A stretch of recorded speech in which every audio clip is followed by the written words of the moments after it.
বিজ্ঞান হলো প্রকৃতি ও জগৎ সম্পর্কে পরীক্ষা, প্রমাণ এবং নিয়মের মাধ্যমে পাওয়া বিশেষ ও সুশৃঙ্খল জ্ঞান।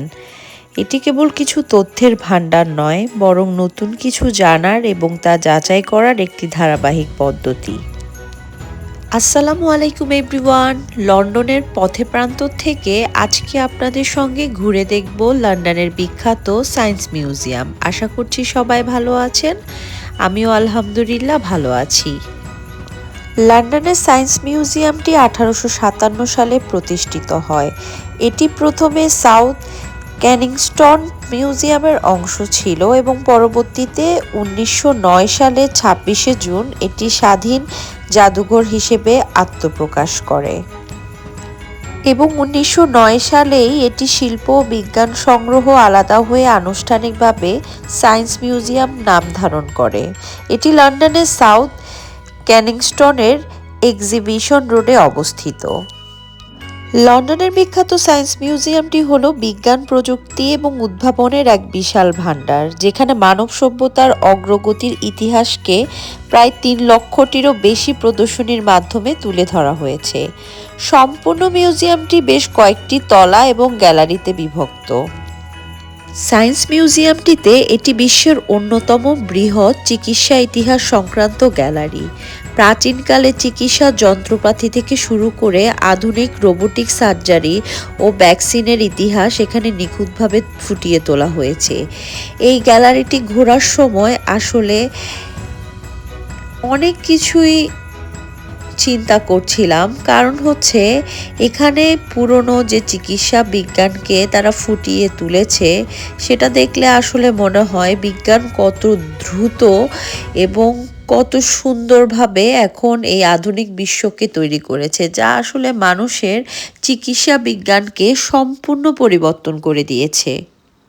এটি হচ্ছে টেকনিশিয়ান দ্য ডেভিড সেন্সবেরি গ্যালারি। 11 থেকে 16 বছর বয়সীদের জন্য তৈরি এই গ্যালারিতে বিভিন্ন পেশার প্রযুক্তিবিদরা কিভাবে পর্দার আড়ালে কাজ করেন, যেমন ভিজুয়াল ইফেক্ট বা ল্যাব রিসার্চ, তা হাতে কলমে শেখানো হয়। এরপর যে গ্যালারিতে ঢুকলাম সেটি আমাদের যোগাযোগের মাধ্যমে কিভাবে চিঠিপত্র থেকে আজকের ইন্টারনেটে রূপ নিল তার চমৎকার প্রদর্শনী দেখিয়েছে।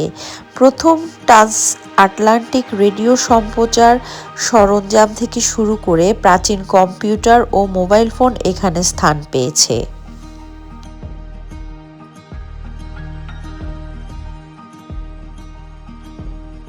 এই গ্যালারিতে হাজার বছরের পুরনো টেলিফোনগুলো দেখতে পেয়েছি। বিভিন্ন মডেলের টেলিফোন রয়েছে এবং কিভাবে করে আসলে ধাপে ধাপে বিজ্ঞান এই প্রযুক্তিকে পরিবর্তন করেছে বা তাদের আবিষ্কারের মাধ্যমে কিভাবে এই পৃথিবীকে উন্নয়ন করেছে, এই গ্যালারিতে না আসলে কিন্তু বোঝাই সম্ভব নয়। এই গ্যালারিতে মানব ইতিহাসের শিল্প বিপ্লব থেকে শুরু করে বর্তমান সময় পর্যন্ত প্রযুক্তিগত পরিবর্তনের গুরুত্বপূর্ণ ধাপগুলো দেখানো হয়েছে। আপনি যতই দেখবেন, যতই ঘুরবেন, ততই মুগ্ধ হয়ে যাবেন। শুধু মনে হবে আপনি এই কোন শিল্প বিপ্লবের মধ্যে আসলেন।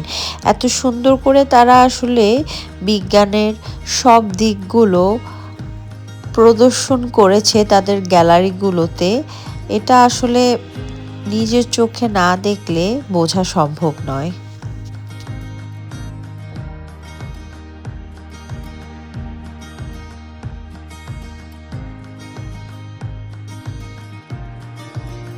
মিউজিয়ামটিতে প্রধান ও আকর্ষণীয় দেখার মতো যে বিষয়গুলো রয়েছে তার মধ্যে রয়েছে মহাকাশযান অভিযানের রোমাঞ্চকর ইতিহাস।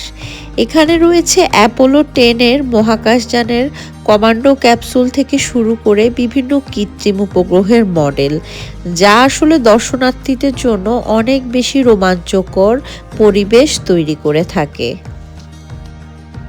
এছাড়াও মিউজিয়ামের বিশাল আইম্যাক্স স্ক্রিনে মহাকাশ, সমুদ্রের গভীরতা কিংবা বন্যপ্রাণী নিয়ে তৈরি রোমাঞ্চকর 3D ডকুমেন্টারি ফিল্ম দেখানো হয়। গেমারদের জন্য এটি একটি স্বর্গরাজ্য। গত 50 বছরের সেরা ভিডিও গেম এবং কনসোলগুলো যেমন রেট্রো আর্কেড থেকে শুরু করে আধুনিক ভিআর এখানে সরাসরি খেলার সুযোগ রয়েছে। 3 থেকে 6 বছর বয়সী শিশুদের জন্য রয়েছে দ্য গার্ডেন এবং অনূর্ধ্ব 9 বছর বয়সীদের জন্য প্যাটার্ন পোর্ট। এগুলোতে শিশুরা আলো, শব্দ এবং বিভিন্ন প্যাটার্ন নিয়ে মজার সব খেলা খেলতে পারে।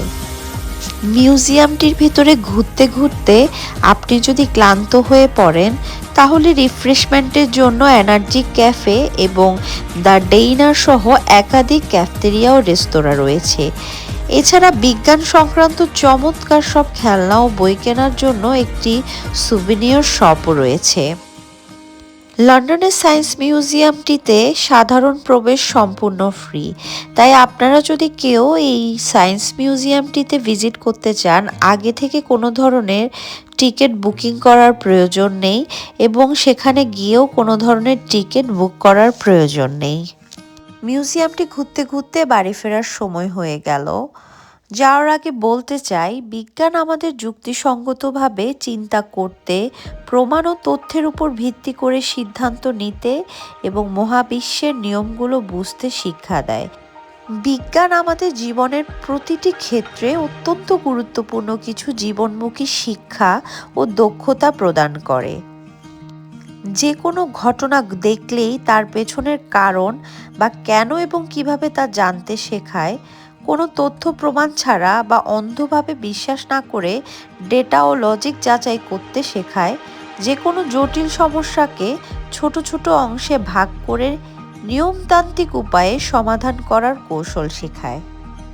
আসলে সংক্ষেপে বলতে গেলে বিশিষ্ট অর্থনীতিবিদদের ভাষায় বিজ্ঞান আমাদের কোনো কিছু জানতে শিক্ষা দেয় এবং কলা আমাদের কোনো কিছু করতে শিক্ষা দেয়।